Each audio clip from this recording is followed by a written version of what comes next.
Welcome to Ask Lincoln. Welcome back, folks.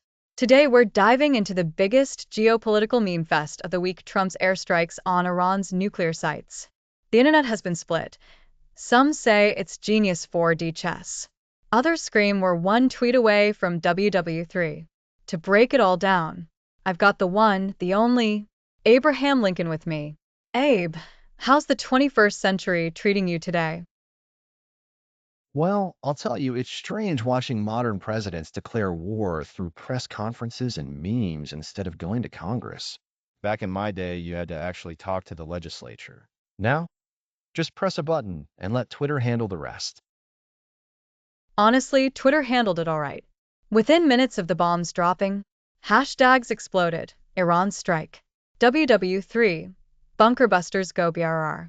The entire planet was losing its mind. Let's start there. Abe, how much of this is real panic versus the internet just doing what the internet does? Mostly performance. Look, humans love drama, and the internet amplifies that exponentially. Every time something explodes overseas, people fire up their keyboards like they're foreign policy experts. But beneath the memes, there's real anxiety. The problem is platforms reward hot takes, not nuanced debate. And you've got people genuinely convinced this was the start of WW3 because their For You page was filled with mushroom cloud memes. But let's be real, Iran hasn't exactly launched a full-blown counterattack yet. Is it fair to say the actual global danger is more measured than the social media hysteria? Absolutely. Iran's furious, of course, but immediate escalation would be suicidal. They're playing the long game. The danger is real, but it's not the instant apocalypse. Some were tweeting about 5 minutes after the strike. That's the problem with modern attention spans. Everything feels like DEFCON 1 instantly. We joke, but this online chaos actually shapes public opinion now. You've got millions of people forming their entire view of foreign policy based on viral tweets. That's what worries me. Back then, public debate took weeks in newspapers. Now it takes 8 seconds in a meme template. Democracy was never designed to handle this speed. Let's get into the constitutional mess. Trump launched these strikes without Congress. Both Democrats and even some Republicans are calling it executive overreach. Abe, is Congress asleep at the wheel? They've been napping for decades. The Constitution is clear. Congress declares war. But modern presidents use this fuzzy term, authorization for use of force. After Vietnam, after Iraq, after Libya, it's become the norm. Congress complains after the fact, but they rarely assert themselves beforehand. They like to avoid accountability. And let's be fair, both parties flip-flop. Democrats cheered Obama's Libya strike. Republicans backed Bush. Now it's reversed. War powers seem more partisan than principled. Exactly. The precedent keeps creeping. Each president pushes the line further, knowing Congress will bluster but rarely block. That's dangerous for any republic. Executive power grows in moments of crisis. History shows it's easier to expand power than to shrink it later. You fought a literal civil war with Congress fully involved. Do you think modern leaders even respect that balance anymore? Some do, most don't. Fear gives presidents excuses. Public safety, imminent threats, national defense, they're powerful words to bypass debate. Now, Trump supporters say this was pure peace through strength. Hit Iran's nukes, neutralize a threat, and deter the bad guys. Abe, does this kind of hard power actually work? Short term, maybe. Long term, much riskier. Striking without clear diplomatic strategy can create more enemies than it destroys. Reagan used peace through strength, but behind the scenes he negotiated intensely with the Soviets. It wasn't bombs first, tweets second. And this idea that every impulsive act is secretly 4D chess? That's the internet narrative now. Like Trump is playing some master game. 4D chess is mostly a meme.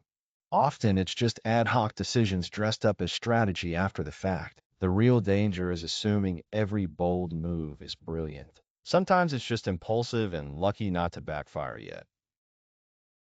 And even if this strike delayed Iran's nuclear program, they'll rebuild. They always do. At some point, you have to engage diplomatically. Or you risk perpetual conflict. Preventing war means thinking years ahead, not just dominating tomorrow's news cycle. Israel's been very public about their support.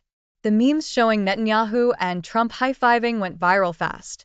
Let's be blunt, how much of this strike was about protecting U.S. interests versus solidifying that U.S.-Israel alliance? Israel sees Iran as an existential threat. Trump sees Israel as a political ally. When those interests align, strikes like this happen. But serving another nation's regional strategy doesn't always serve America's long-term interests. That's a hard conversation many politicians don't want to have. And it does fuel the perception that the U.S. sometimes fights wars that aren't entirely its own. Foreign policy by proxy is very old. The problem comes when the proxy pulls you deeper than you intended. Timing is everything. Trump's dealing with legal battles, a shaky economy, and an intense election cycle. Is this strike partly about distraction? There's always political calculation. Rallying national unity during personal crisis is a play as old as history. Presidents know military action often bumps approval ratings, at least temporarily. But manipulating war for personal gain? That's a line good leaders should fear crossing. Yet here we are. The internet split between calling him a tactical genius or a man desperate for a win. Both narratives serve their audiences. The truth is usually somewhere in between. All right, Abe, for people trying to cut through all this noise, what's the one takeaway they should keep in mind? When you see memes screaming WW3 or victory, pause. Ask yourself, who benefits from the fear? Who benefits from the bravado? Real foreign policy isn't won on social media. It's messy, long-term, and often invisible until decades later. Always be skeptical of those selling you instant clarity. Perfectly said. As always, Abe, thanks for dropping some 1860s wisdom on today's circus. Folks, if you liked this deep dive, hit that subscribe button. Drop your take in the comments. Was this strike necessary, reckless, or something else entirely? We'll see you next time. That's it for now. Got more questions? Subscribe and ask me live. I'll answer right in the stream. I'm Abraham Lincoln. See you next time.